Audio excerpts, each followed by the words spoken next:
யாழ்ப்பாண தேர்தல் மாவட்டத்தினுடைய நாடாளுமன்ற உறுப்பினர் சிவஞானம் ஸ்ரீதரன் ஆகிய நான் தமிழ்நாடு அரசின் ஒழுங்கமைப்பில் 2025/1/11 2025/1/12 தேதிகளில் சென்னை நந்தம்பாக்கத்தில் நடைபெற்ற அயலக தமிழர் தின நிகழ்வில் சிறப்பு விருந்தினராக பங்கேற்கும் பொருட்டு 2025/1/10 கட்டுநாயக்க விமான நிலையம் ஊடாக நான் இந்தியாவுக்கு பயணமாகி இருந்தேன். அன்றைய தினம் மாலை 6:35 மணிக்கு ஸ்ரீலங்கன் ஏர்லைன்ஸின் ஜூஎல் 0123 இலக்க விமானம் புறப்பட தயாராக இருந்த நிலையில் எனது கடவுச்சீட்டில் குறைபாடு உள்ளதாகவும் பயங்கரவாத குற்றத்தடுப்பு மற்றும் விசாரணை பிரிவினரின் விசாரணைகளுக்கு என்னை உட்படுத்த வேண்டும் எனவும் தெரிவித்த விமான நிலைய அதிகாரிகள் எனக்கு பயணத்தடை விதிக்கப்பட்டிருப்பதாகவும் தெரிவித்திருந்தனர். இதன்போது என்னுடன் இணைந்து பயணம் செய்வதற்காக விமான நிலையம் வருகை தந்திருந்த சக பாராளுமன்ற உறுப்பினரும் இலங்கை முஸ்லிம் காங்கிரஸ் கட்சியின் தலைவருமான கௌரவ ரவுப் ஹக்கீம் அவர்கள் மேற்கொண்ட முயற்சிகளின் பலனாக நீண்ட நேர விசாரணைகளின் பின்னர் விமானம் புறப்பட தயாராகிய இறுதி நேரத்தில் என்னை இந்திய பயணத்துக்கு அனுமதித்திருந்தனர்.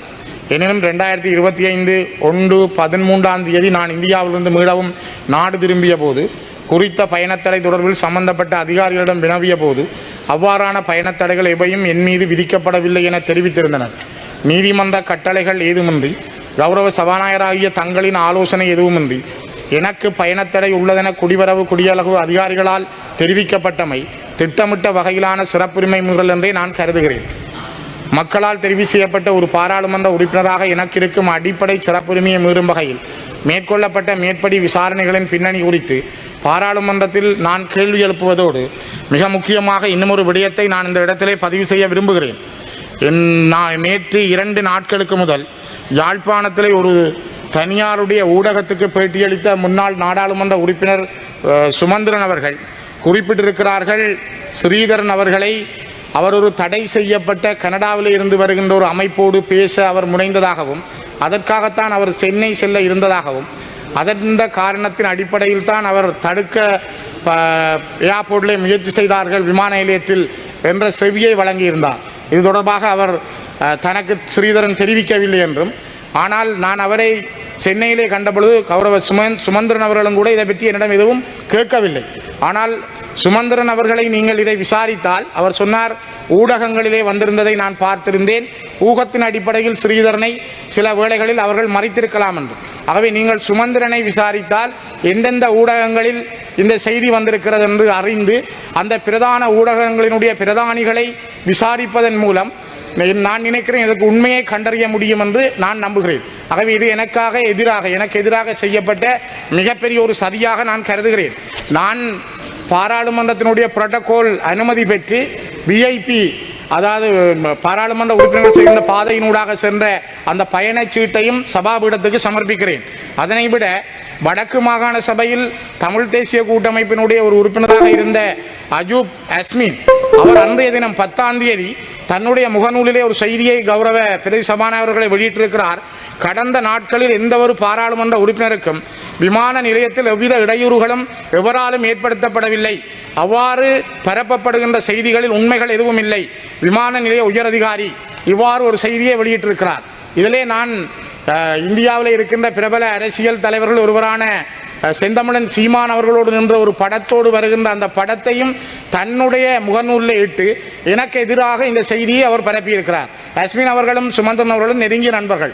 ஆகவே இதுக்கு பின்னாலே நான் நினைக்கிறேன் சுமந்திரன் சொன்ன செய்திக்கும் அஸ்மின் வெளியிட்டிருக்கிற முகநூலுக்கும் இடையில் ஏதோ ஒரு சங்கதி இருப்பது போல எனக்கு தெரிகிறது. என்னை அந்த நிகழ்வுக்கு போக விடாமல் தடுப்பதற்கு, ஏனென்றால் சீமானுக்கும் ஸ்டாலினுக்கும் நல்லதில்லை. ஆகவே இந்த படத்தை போட்டால் என்னை அங்கு போக விடாமல் தடுப்பதற்கான முயற்சியை மேற்கொண்டதாகவே நான் அறிகிறேன். ஆகவே தயவு செய்து ஒரு மிக அதிகமான கவனம் எடுத்து விசாரிக்கப்பட வேண்டும் என்பதை நான் குறிப்பிட விரும்புகிறேன். அதே நேரம் என்னுடைய பர்சனல் ஸ்டாஃப், என்னுடைய செக்யூரிட்டி சர்வீஸாக இருந்த ஜிஜிபி ரத்னகுமார் PS 6869 இவர் என்னோடு கடந்த 2 ஆண்டுகளுக்கு மேலாக காவல் மெய்ப்பாதுகாவலராக இருந்தார். திடீரென்று சென்ற வாரம் அவர் மாற்றப்பட்டிருக்கிறார்.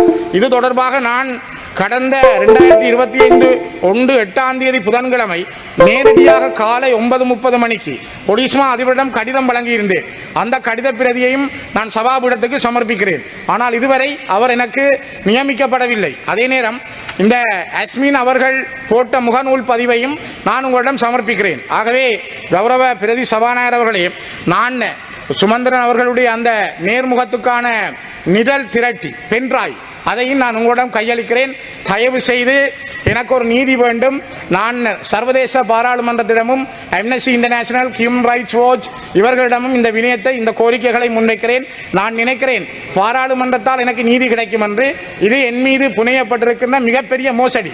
நான் எந்த ஒரு காலத்திலும் இலங்கையில் தடை செய்யப்பட்ட கனடாவில் இருக்கிற எந்த ஒரு அமைப்போடும் பேசுவதற்கு தயாராகவில்லை. அப்படி யாரும் என்னை கேட்டதும் இல்லை.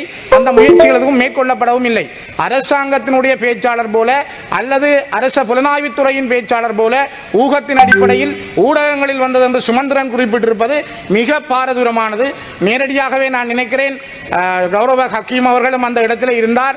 என்னுடைய பழைய பாஸ்போர்ட் என்று சொன்னார்கள், சிஸ்டத்தில் ஒரு எரர் இருப்பதாக சொன்னார்கள், இப்படியெல்லாம் பலது சொன்னார்கள். தயவு செய்து இதனை ஒரு நீதியான நேர்மையான விசாரணைக்கு உட்படுத்துமாறு தயவாக இந்த உயர்ந்த சபையிடம் கேட்கிறேன்.